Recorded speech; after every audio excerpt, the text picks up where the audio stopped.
Hello and welcome. Welcome to Lion English Academy. Thanks for tuning in. My name is Dominic. You can call me Dom. Hope you're doing well today, wherever you may be. Today, we're going to be looking over an article regarding the heart and space. Okay,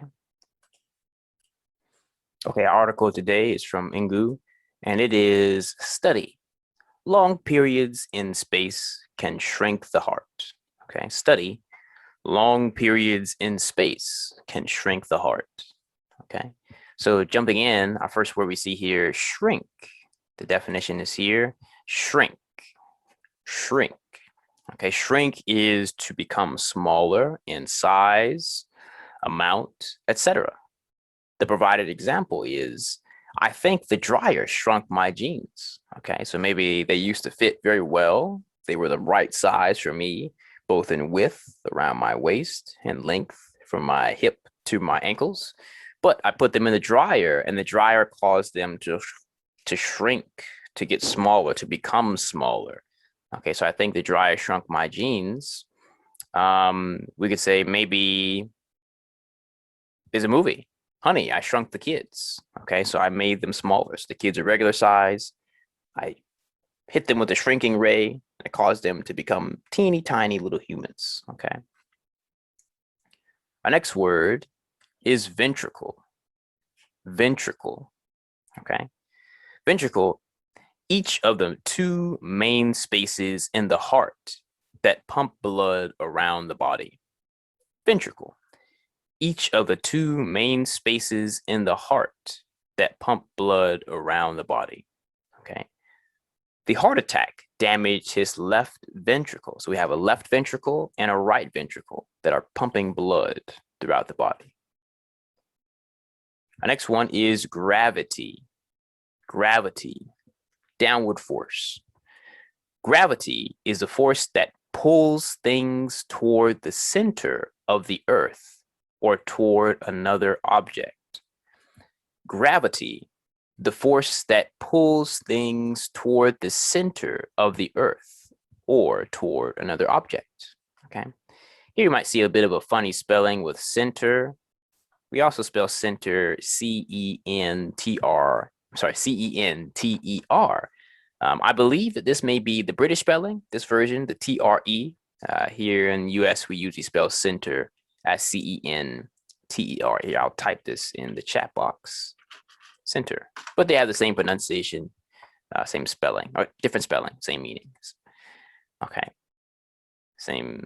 All right, so gravity on the moon isn't as strong as on the Earth. So here on the Earth, the downward force that is pulling us toward the planet is stronger than the force that is pulling us toward the moon. Okay. So meaning that I can jump here and I come back down. On the moon, I jump and I don't come back down so quickly. Okay, there's not as same amount of force pushing me down or holding me down. Our next one is intensity. Intensity. Okay, the root word would be intense. Okay, how intense something is, the level of intense. Okay, so intensity, the quality of being very strong or forceful or intense. Okay, high intensity interval training is very popular among athletes. Okay, so high intensity being very intense. How high is the intensity? What is the level of intensity? What is the degree of intensity? It is high. All right, low intensity, I mean, it's not very intense. Intensity is low. High intensity, very high level. Okay, and so interval is going to be an amount of time. So an interval in intervals of 5 minutes, I mean 5-minute intervals, stretches of time or lengths of time. Okay, an interval. Okay, so high intensity interval training is going to be high intensity training for set lengths of time, set amounts of time. So we have high intensity training. You know, I grab my weights, so I start running and I do it for 5 minutes. The interval, the length of time is 5 minutes. Okay. Next one is buoyancy. Buoyancy. Buoyancy. Okay. Comes from Type here, the root of this one would be buoyant. Buoyant. Okay, something is buoyant. Something that is buoyant is something that floats. Okay, so buoyancy, the power of a liquid to make something float in or on it. Buoyancy, the power of a liquid to make something float in or on it. Okay, so the buoyancy of salt water is greater than that of fresh water. The buoyancy of salt water is greater than that of fresh water. Okay, meaning that if I get into salt water, if I go to the beach, I'm going to float a lot more easily. I'm going to be more buoyant in the salt water. This would be floating. Sorry, this is going up and down, floating. I'm going to float more easily. I'm going to be more buoyant. Okay, the water is more buoyant, has a higher level of buoyancy. I'm sorry, I'm going to be more buoyant than if I were in freshwater. If I go get into a freshwater, into lake, if I were to go get into a freshwater area, body of fresh water, like a lake or pond that has fresh water, not the ocean, then I would be less buoyant. It would be more difficult to float. So I would kind of sink down more easily. Okay. So maybe this canister, this water bottle is pretty buoyant. If it's closed and sealed, it's going to float well. And then maybe this notebook may not be as buoyant. It's probably going to sink. Or this mug, it's not going to be as buoyant. It's probably going to sink. Okay. Our next one is encouraging. Encouraging. Giving confidence or hope for the future. Encouraging. Okay, so we think about the word courage. I have courage. He has courage. You have courage. You are brave. You're able to stand up towards maybe frightening or fearful things and push past them. Okay, so giving confidence or hope for the future. So something is encouraging. You know, the doctor gave her some very encouraging news. Ma'am, you're not going to die today. You're going to survive this surgery. It's very encouraging. It fills me with confidence. It fills me with hope. It makes me feel encouraged. Okay. So it is encouraging to see a neighbor helping another neighbor, or to see a person helping his neighbor. It is encouraging to hear that many people have become nicer to others. It is encouraging news to discover that I am now rich. You know, I'm encouraged now. I have confidence or hope for the future. Okay, so something that gives you hope or confidence, something that makes you feel steady and strong and better, something that is positive is encouraging. So I was encouraged by something. That something encouraged me. That something was encouraging. Okay. The article here, again, the title, study, long periods in space can shrink the heart. A new study suggests that long periods in space can cause the human heart to shrink. The study, published in the American Heart Association journal Circulation, comes as the US makes plans to build a long-term base on the moon and prepares to send astronauts to Mars. Part of the study was based on the Part of the study was based on the experiences of retired astronaut Scott Kelly. NASA says that Kelly spent more time in space than any other American astronaut, with one of his stays on the International Space Station, the ISS, lasting 340 days. Researchers from the University of Texas's Southwestern Medical Center examined physical data collected during Kelly's long stay aboard the ISS and found that the left ventricle of his heart shrank about 0.74 grams per week. Dr. Benjamin Levine, who led the research, said that the heart does not have to work against gravity in space to move blood around the body, which can cause shrinkage over time. However, Levine said it was surprising that the low intensity exercise Kelly was required to do while aboard the ISS did not prevent his heart from shrinking. A second part of the study examined data from a long distance swimmer, Benoit Lecomte, who swam more than 2,800 or 2,800 kilometers over 159 days in an attempt to cross the Pacific Ocean. Researchers found that Lecomte's left ventricle shrank about 0.72 grams per week during the swim. Levine said long-distance swimming has similar effects on the body to the weightlessness astronauts experience because of the buoyancy of water. He also noted that it is not considered high-intensity exercise. Even with the changes in both men, Levine said overall heart function remained good throughout the study period. I think this is encouraging for long-duration spaceflight, he added. Researchers say further study will be needed to confirm the findings as scientists attempt to create guidelines for future astronauts expected to spend long periods in space. Okay. Very interesting article, I think. Here we have some discussion questions. Number one, what are your thoughts on the findings of this study? Okay. For me, I think this is very interesting. I think it is interesting to discover the exact amount of shrinkage that occurs within the heart, within the ventricle, due to time and space. Even more interestingly, I think, is the fact that long distance swimming has similar or comparable results to staying in space.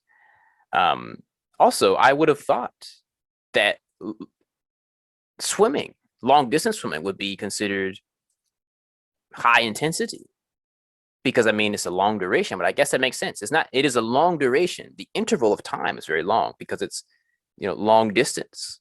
However, maybe if you're going at a more steady pace, the intensity is not so high. You're not swimming very quickly, very aggressively, but maybe you're swimming at a steady pace for a longer distance. So a longer interval, but a lower intensity. So it is very interesting to me that there are similar results in terms of the amount of shrinkage that occurs in the ventricles of the heart. Number two, what do you imagine it would be like to spend 340 days in space? Honestly, that's pretty difficult to imagine. Of course, being in space is far outside of my experience. I've never done this before.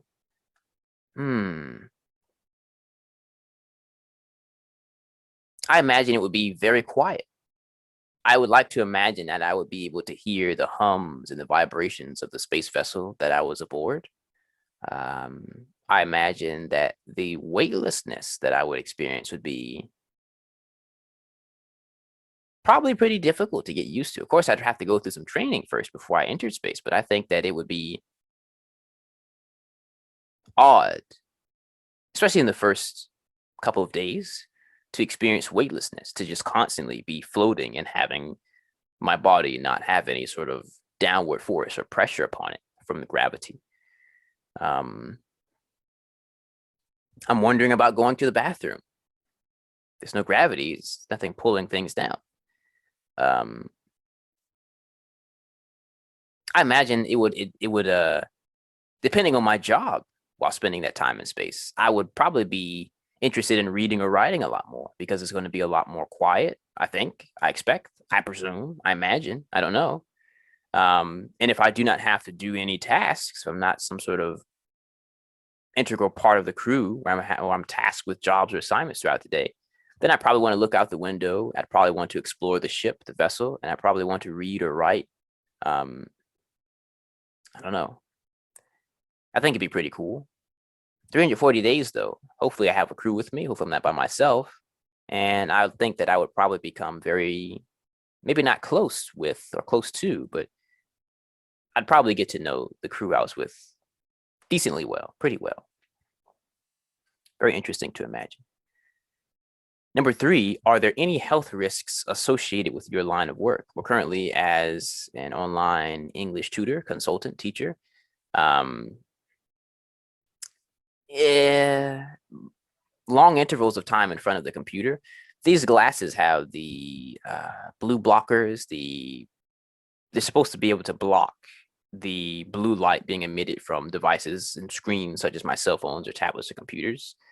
Um, However, I do spend a great deal of time in front of screens. Whatever electromagnetic radiation comes from my cell phones or my desktop or my televisions or these lights could be affecting my health in some way. Long intervals of this. I often stand up for work. I am currently sitting down. Sometimes I sit in a chair. Sometimes I sit on this exercise ball. Maybe 50% of the time I stand up.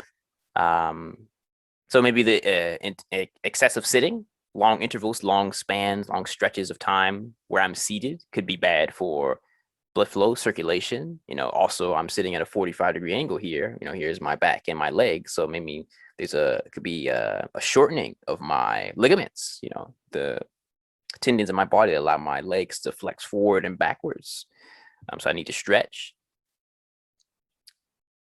The weather has gotten good, has improved. I think it's quite nice out, maybe about 25 degrees Celsius, maybe about 80 plus degrees Fahrenheit. I will be moving outside, not moving outside, but I'll be doing more classes outside, excuse me, as soon as I stop procrastinating and take a step outside. And so maybe being inside, of course, I think being outside is better, fresher air. So I think there are some health risks. I think life is a health risk. Every moment you're alive is a risk to your health. But yes, not too many. I think I'm pretty safe here. Okay. Knock on wood. Superstitious thing to knock on wood after saying something, hoping that something bad doesn't happen. Okay, I'll do a video on that later. All right. Do you prefer low or high intensity forms of exercise? Why? Okay, well, as I just mentioned, sitting here, I often do some exercise in between classes, sometimes during class. Stretch band. This one goes between my legs for exercise. And I have an ab wheel for abdominal exercises, core exercises, your stomach. My kettlebell. I'm not sure which one is the proper terminology for it. And then I have knocking stuff down, stretch band, good for many exercises. And then some dumbbells. So sorry to give you just this random walkthrough of my little hidden exercise compartment here in the middle of this class. But that goes to say, I was all meant to say that I probably prefer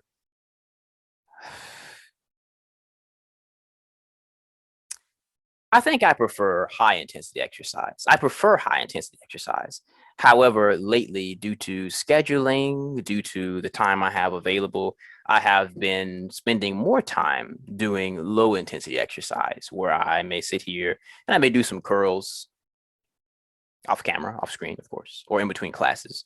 I may do some ab rolls. I have a pull up bar here.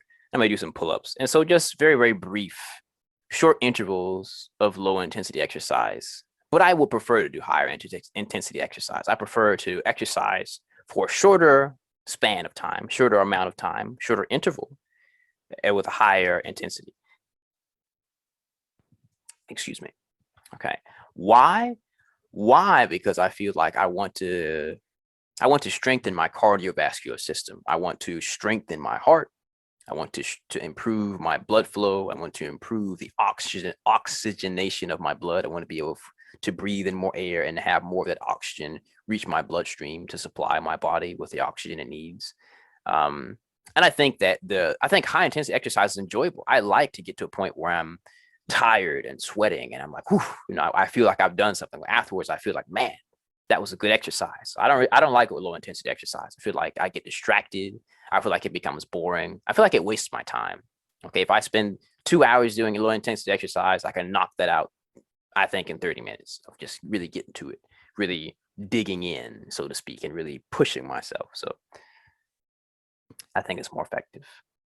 Maybe a greater risk of damaging yourself, but I mean, I think I'm pretty safe.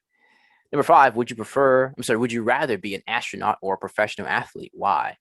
I prefer to be a professional athlete because I don't really want to venture into space. I know that maybe sound, from my personal opinion, I think it'd be more interesting to be an athlete. Okay, you're taking more of an active role in what you're doing. You're doing something. Not to say that astronauts don't do anything, but physically, I much rather have an engagement, a duality, being both engaged physically and then mentally with what I'm doing. Again, not to say that astronauts are not, but again, I'm not so interested in being in space for long stretches of time. Maybe a visit here or there, that's fine, but I think I prefer to be an athlete. If I was some sort of engineer in space, technician, if I got to work on spacecraft and engines and the systems which governed or operated the space station or space system or spacecraft, then that would be interesting. But I'd probably prefer to do that on Earth. I'd rather work on these things on Earth and then send them out there. Maybe a visit or a trip to space to fix these things. Maybe also my thought process is the likelihood of death in space, I think, feels higher to me. And of course, I could die as an athlete. I can get to a car crash. I could crash on a plane. I could be hit by a car. Anything could happen. I can't avoid death no matter where I go. I will die. It's inevitable. But again, the space does not appeal to me so much. There's not such a great attraction or allure to space for me. Okay, I'm not so drawn to space. Okay. Let's see here. And I'm gonna drop down here to our final question here due to time and because I think some of these questions are good, but they're a bit redundant. And I'd much rather hear from you than to kind of give my repetitive responses here, as I think these questions are they're going to kind of get the same answer out of me, I think. Yeah. Number 5, a quote here. Let me move this out of the way. Exploration is in our nature. We began as wanderers, and we are wanderers still. Carl Sagan. What do you make of this statement? Exploration is in our nature. We began as wanderers, and we are wanderers still. I think that human beings are explorers. We're explorers of our own minds, of our own psychology, of our own bodies, of our own physiology. We explore our worlds. We're very, very curious about things around us. I mean, the first years of our life, we have to be curious about life so that we can learn to interact well and to be a part of the society in which we're born into. And I think as adults, we're still very curious about things. I mean, I think that we are still wanderers. I know for myself I am. I mean, I physically wandered before. Physically, let me say something. Physically wandered. I enjoy traveling. I enjoy going and finding and discovering new things. I think that's one of the greatest, most enjoyable aspects of life is being able to get into new things, to discover new places, new environments, new foods, new situations, new people.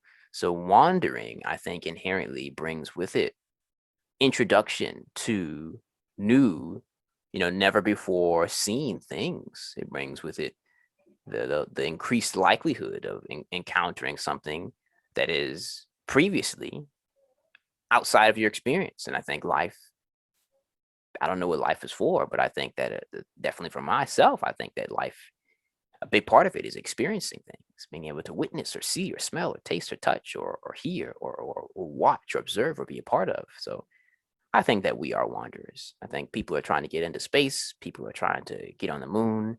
People are trying to get into a new job. People are trying to move to a new country. People are looking for stuff. They're looking for things. Whether or not it's internal or external, I don't know. Maybe everybody's a little bit different, but everybody's wandering in some sense. Even if someone has a very solid, firm, certain idea of what they want to do, I think people are still wandering in one way or another. So I agree with this statement. I think it's interesting to think about this statement, to muse over this statement. Muse meaning to think deeply about. What are your answers? What are your feelings? What responses do you have to these questions? And I read them through. Number 1, the ones I skipped over here. What excites you most about the future of space exploration? I think I should have answered this one. This is a good one, but I'm looking forward to hearing what you guys have to say. Number 2, do you think you'd enjoy working on the ISS, International Space Station? Why or why not? Number 3, would you rather travel to the moon or Mars? Why? And number 4, does your country have a space agency? If so, please share what you know about it. If not, do you think it should? Okay. So that's been our lesson for today. Again, my name is Dominic. You can call me Dom if you like. It's been a pleasure speaking with you today. I hope you have a fantastic day, evening, morning, wherever you may be, whatever time it is when you're watching this. Thanks for learning with Lion English Academy. Thanks for tuning in and taking time to take a look at what I'm going over here. Um, Take care, be joyous, be well. I'll see you next time. Bye-bye.